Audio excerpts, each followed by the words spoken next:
మా మామయ్య గారి జ్ఞాపకార్థం ఇక్కడ ఫుడ్ డొనేషన్ ఇవ్వడానికి 2 ఫ్యామిలీస్ కలిసి ఇక్కడికి వచ్చాము. ఇక్కడ హాస్పిటలైజేషన్ కానీ ఏదైనా అన్ని అరేంజ్మెంట్స్ బాగున్నాయి, అన్ని సౌకర్యంగా ఉన్నాయి. ఫుడ్ డొనేషన్ కానీ వాళ్ళకి మెడికల్ ఎక్విప్మెంట్ కానీ డాక్టర్స్ కానీ అందరు అవైలబుల్లో ఉన్నారు.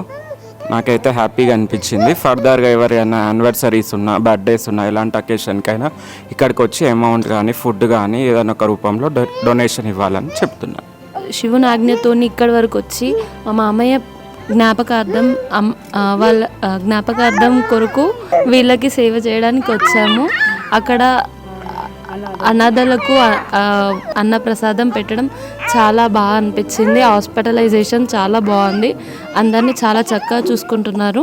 ఇక్కడ అమ్మ నాన్న ఆశ్రమం అనేది చాలా బాగుందండి. మతిస్థిమితం లేని వాళ్ళు ఇంకా ఆడవాళ్ళు చాలామంది ఉన్నారు.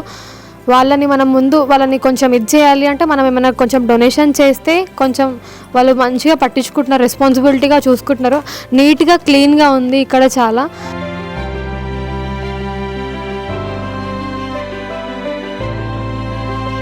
అమ్మా నాన్న అనాథ ఆశ్రమంలో జీవిస్తున్న అభాగ్యుల అన్నదానానికై తోచిన సాయం చేసి ఈ నిర్భాగ్యుల ఆకలి తీర్చి వారి కన్నీళ్లు తొడవండి.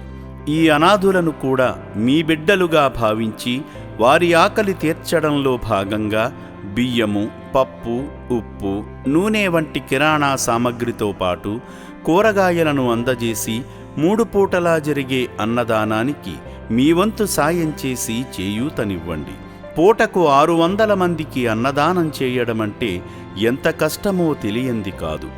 ఈ అనాథుల ఆకలి బాధలకు చెలించి మీరు చేస్తున్న సాయం వల్లనే ఈ అన్నదాన యజ్ఞం నిర్విరామంగా కొనసాగుతుంది.